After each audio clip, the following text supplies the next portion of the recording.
My name is Pearl Hallberg. I'm 32, born into a family where money doesn't talk. It whispers behind closed doors, cuts with surgical precision, and disappears without a trace. While my half-siblings were groomed for legacy, I was the afterthought, the late daughter from our father's second, short-lived marriage. They had Ivy League educations and pre-negotiated marriages. I had silence, locked accounts, and a seat at the kids' table even in my 30s. I always knew I didn't belong, but I learned to smile through the exclusion, the offhand dismissals, the twisted little games. What I didn't know was that my husband, Grant Hallberg, the man I once believed chose me for love, had rewritten the rules behind my back.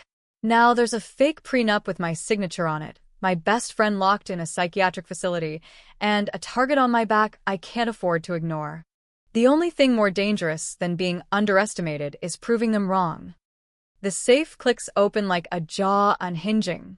3 feet underground, beneath a glass trapdoor in our Beverly Hills townhouse, I pull back the heavy panel that hides the basement vault. Inside, a brushed steel safe with biometric access. My thumbprint. My scan. Still active. He didn't think I'd ever come back. The moment the steel yawns open, the air thickens.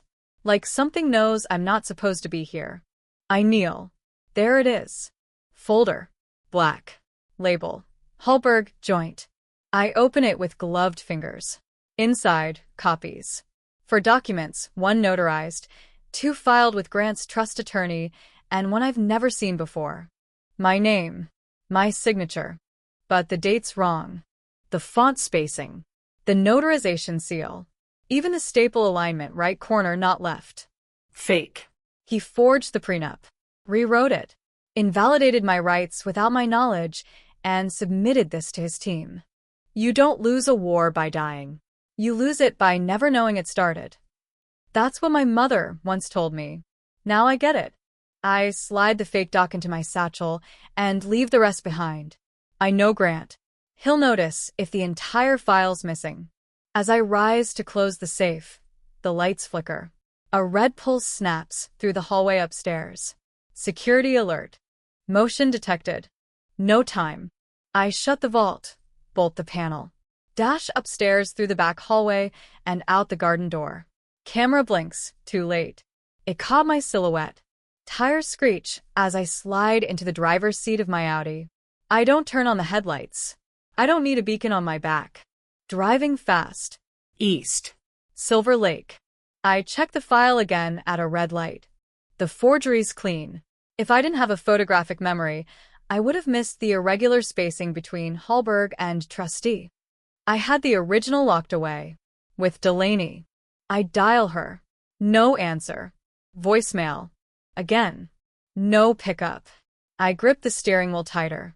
Something's wrong. Suddenly, my phone buzzes. A text message appears. No name. No number. You took the wrong file. Cold hits the back of my throat. It's not paranoia if someone is watching. I yank the USB tracker from the phone, toss it out the window, crush it under the back wheel at the next light. My heart won't slow down. I call Delaney again. Still voicemail. I whisper to myself, don't panic. Not yet. I reroute to the backup location. If she's not there, if that safe doesn't have the original prenup. This isn't just a financial play. It's war. I didn't break into his safe. I broke out of his trap. The cafe smelled like scorched cinnamon and burnt espresso. I slid into the booth near the window, the one Delaney always chose because she liked the way the light hit her face just before sunset. But she wasn't here. The cappuccino I ordered sat untouched. Foam collapsed. I checked the time again. 6:47 p.m. She was never late. Never. I pulled out my burner phone. 2 missed calls, 1 from an unlisted number, 1 from a blocked. I played neither. Not yet. Instead, I texted her again. You okay? I'm here. Nothing. A cold draft swept under the door as another customer entered. I glanced up. Man in a charcoal suit, phone pressed to his ear, sunglasses on. Indoors. At night. Not normal.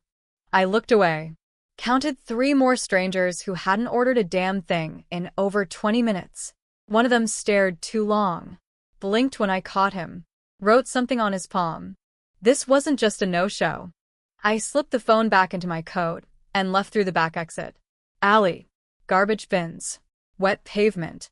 I kept my steps light and eyes sharp. Someone followed.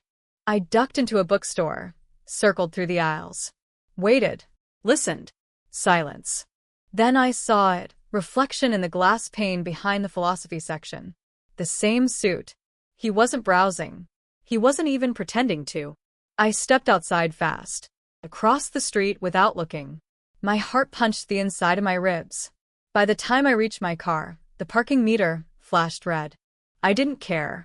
I drove straight to Delaney's apartment in Pasadena. Her front door was slightly ajar. Bad sign. She triple-locked. Always. Inside, silence. No jazz from her record player. No wine glasses in the sink. No scent of vanilla candles. Just cold. I called her name once. No answer. I walked in. Living room neat. Kitchen untouched. Bedroom. The mattress was flipped. Dresser drawers half open. Carpet torn at the corner, like someone yanked something bolted down. But no blood. No sign of struggle. No Delaney. I turned in a slow circle, trying not to breathe too loudly. That's when I saw it, on the dining table. A cream envelope. Unsealed. Inside, a single sheet of lined paper, handwritten in her rushed, looping scrawl. Don't trust who you think you should. And if you found this, I've already paid for helping you. My chest locked. She knew. She knew Grant would come for her too. And she tried to warn me. Suddenly, buzz. My burner phone lit up. Unknown number. Voicemail. 017. I pressed play. Static. Then a voice. Mail. Come. You took the wrong file. We know where you are, Pearl. Click. I nearly dropped the phone. How? How did they know I had even been to the vault? The camera. Of course. But that footage should have stayed in-house. Only Grant's security team, unless one of them was feeding him intel in real time. You can't win a game when the board's been rigged. I said it out loud. Not to anyone. Just to fight the ringing in my ears. I stepped outside again, scanning the street. No SUV this time. No man in a suit. Just shadows and headlights and a world that no longer felt like mine. I opened my car. Something beeped. Passenger seat. A device. Round, gray, blinking red. An AirTag. They weren't following me. They were tracking me. I threw the tag into a storm drain, slammed the door, and peeled off so fast my tires shrieked. Delaney was gone. Grant had made sure of it. But he forgot one thing. Even ghosts leave fingerprints. She didn't disappear. She was erased. The courthouse stank of varnish, bleach, and slow corruption. It was the kind of smell that got under your skin and reminded you where the power really lived, in signatures, in silence, in the small print you never read because you trusted the wrong person. I sat at the plaintiff's table, back straight, blazer stiff.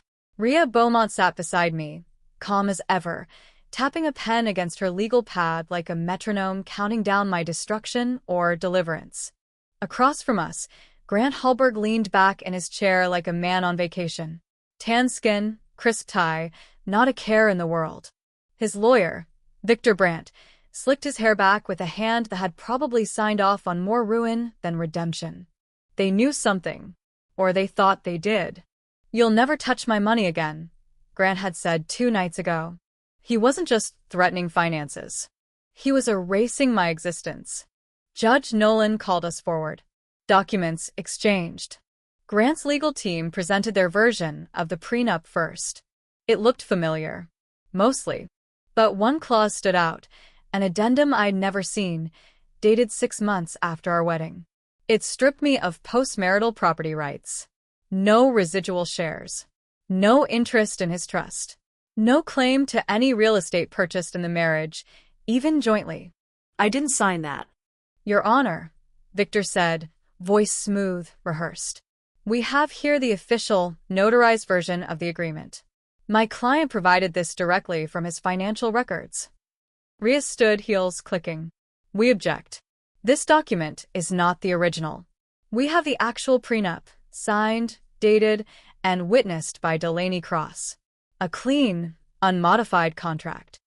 Judge Nolan nodded. Let's see it. We handed it over. Silence. Then a flick of pages. Her brow creased. This is interesting. Victor didn't flinch. Neither did Grant. Ria pressed. Delaney Cross is a licensed notary and family law attorney. She retained a verified copy in sealed custody. Victor cut in. We have video evidence that suggests Ms. Cross was bribed by the plaintiff prior to this filing. I turned to Ria, breath caught. Lies. I hissed under my breath. He kept going. In the video, she's seen accepting cash envelopes from a private client account registered under Ms. Hallberg's maiden name. It hit like a slow slap. I shook my head. He's framing her. He has the accounts. He could have set the whole thing up. Judge Nolan looked skeptical, but not surprised. Do you have anything else to corroborate your version, Ms. Hallberg? My voice shook. I do. But the person who holds it, she's missing. Silence. Ria cleared her throat. We request an injunction preventing asset movement until this is resolved. Nolan nodded. Granted. Both parties will retain all current holdings. Next hearing in 72 hours. Gavel strike. I didn't wait. Outside the courthouse, I pulled Ria aside. He's got a copy of the footage? She nodded once. Encrypted. Redacted metadata. Sloppy, but effective. How did he get access? Could be internal. Your bank. Your phone. Maybe even Delaney's. My head spun. No one's clean in a system built to keep people dirty, she said. I didn't have time to admire the poetry of it. We headed for the car. Parked across the street. A black SUV. Same make. Same windows. Watching. I kept walking.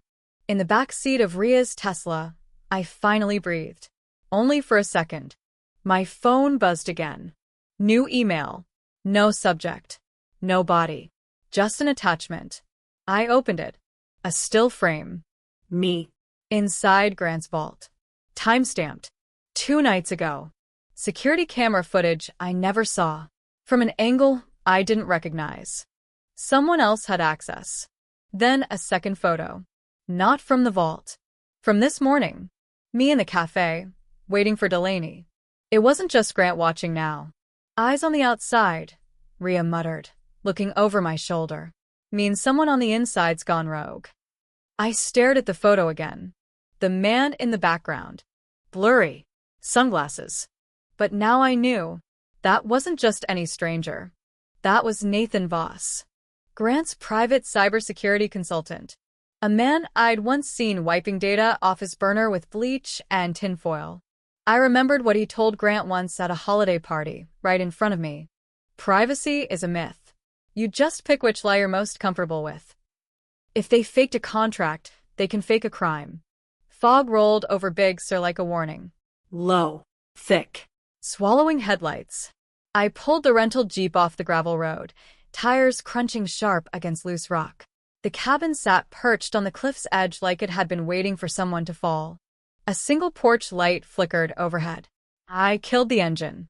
Pocketed the flash drive Ria gave me. The backup of our copy of the prenup. But without Delaney's decryption code, it was useless. I needed Reese. He opened the door before I knocked. Scruffy, tired, wearing a thermal shirt like he hadn't changed in days. You brought company? He asked. No. Why? Someone tripped the perimeter 20 minutes ago. He let me in. The cabin smelled like burned coffee, damp wood, and something else. Fear that had been there long enough to settle. Papers covered the table. Hard drives. Post-it notes with scribbles in Delaney's handwriting. I knew her D's. They curled too high. She sent all this to you? I asked. He nodded. She knew this was going to happen. Said if she ever disappeared, to expect her file dump within 48 hours. I moved to the table, pulled the prenup from my coat, and dropped it on the table next to his mess. You have the real video? He reached for a small black case. Inside, SSD drive. No label. No markings. Paranoia was a survival trait for people like Delaney. He plugged it in. Screen flashed. Static. Then video. Timestamp. Clear. Delaney sitting across from a man, not me, counting cash. But not bribery. Rent payment. Lease agreement on the table. Noise from the street filtering in. Everything casual. She knew they'd use this against her, Reese said. I nodded slowly. She saw the attack before it came. People always say hindsight's 20/20ths, he muttered. But foresight? That's for the doomed. I copied the file. Encrypted it again. Set it to auto-forward to 3 email accounts if I didn't disable the failsafe every 12 hours. I was done trusting silence. The moment I unplugged the drive, the cabin lights died. Total black. Then, shatter. Glass. Side window. Down, Reese shouted. We dove behind the table. Another crash, Molotov. Flames kissed the edge of the kitchen.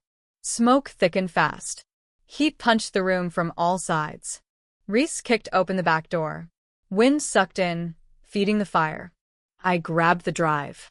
Slid across the floor. Cut my hand on broken glass. Blood on wood. Heat on my face. We ran. Through the forest. Shoes slipping on moss. Wind howling. My lungs burned. My ribs screamed. Behind us, the cabin lit up like a pyre. Not a warning. A message. They knew. They always knew. We found the Jeep half hidden under a tarp in the trees. Reese jammed the key in. Engine roared. I slammed the door. He pulled us onto the dirt path, spinning gravel as we tore down the mountain. No headlights. No brake checks. Just escape. 5 miles later, we stopped at a ranger station. No one home. Lights out. Quiet. I used the station's satellite Wi-Fi to send the decrypted file to Rhea. Then I locked the drive in the glove box. If I die, I told Reese, burn this car too. He didn't argue. On the way back to the highway, we sat in silence. My hands trembled. Adrenaline turned to nausea. That video, I whispered. It proves Delaney was clean. But why burn the cabin? They weren't trying to stop you, Reese said, eyes fixed forward. They were trying to erase proof that she ever existed. I stared at the windshield, blurred by fog and ash. She's not missing. She's imprisoned legally. The mental health facility sat tucked behind tall hedges and an electric gate in Santa Barbara. Quiet. Private. Sanitized like a lie that went through legal review. I parked 2 blocks away. Walked in through the visitor entrance. Black turtleneck, clipboard, fake ID. Reese hacked the registry system for me. Rhea pulled strings with someone inside. A voice once told me, most institutions don't hide people, they hide decisions. Today I was about to find both. Receptionist didn't blink when I gave the name. Ms. Hallberg, you're here to review Miss Cross's case? I nodded. Security badge. 2nd floor. East wing. No alarms. No escort. Almost too easy. I passed patients in the common area. Most sedated. One woman stared through a cracked window like she could see out past the wall, past the town, into some future that didn't belong to her. Delaney was in room 217. No lights on. No sound. I knocked once, pushed the door. She sat cross-legged on the floor, hospital socks on, eyes glassy, but not vacant. Watching. Calculating. Alive. When she saw me, something in her face broke and rebuilt. I knew you'd come, she whispered. What the hell happened? I blinked at the wrong time. That's all it takes in a system built by men like Grant. I helped her up. Are you drugged? Not anymore. I've been dry for 2 days. I flushed the pills. Her voice was sharp. Her grip tighter than expected. They put you here? I asked. She nodded. Ex-part hearing. I wasn't present. Fake psych eval. Your husband's lawyer filed it using a medical signature from a dead doctor. I froze. A dead doctor? She smiled bitterly. You marry money. You marry its ghosts. I opened the envelope she'd hidden in her sock, a small sheet with 6 handwritten digits. The decryption code, she said. You can unlock everything now. The file, the audit logs, even the hard copy scan that shows the prenup was switched. A sudden pounding on the door snapped our heads. I moved fast. Hid the note in my shoe. Door swung open. Orderly. Tall. Thick. Unsmiling. You're not supposed to be here, he barked. Delaney stepped forward. She's my attorney. You didn't file. I'm a lawyer. I cut him off, flashing my badge. File's been submitted to the Ninth Circuit. If you block this, you're impeding federal process. He blinked. That always worked on cowards in uniform. He stepped back. I grabbed Delaney's arm. We moved fast. Down the hall. Through the break room. Emergency stairwell. Sirens triggered as we reached the first floor. We burst through a fire exit. Into the parking lot. We ran. SUV headlights lit us up like stage lights. Delaney dove behind a truck. I turned. The driver stepped out. Rhea. Get in, she yelled. We jumped into the back seat. Tires screamed. Engine roared. They'll press charges, I said. They already did, Rhea muttered, tossing a legal doc into my lap. Arrest warrant for you. Trespassing. Destruction of property. Attempted kidnapping. I stared at the paper. Seal. Signature. All real. This is war, I said. No, Rhea replied, eyes on the mirror.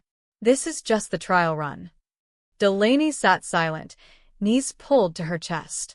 What now? She asked. I handed her the decryption code back. We burn it all down. You don't understand, Pearl. You're not the first woman he's tried to erase. Los Angeles Superior Court. 3 weeks later. Packed gallery. Cameras. Heat from lights crawling down my neck. Every seat taken. Every whisper louder than it should be.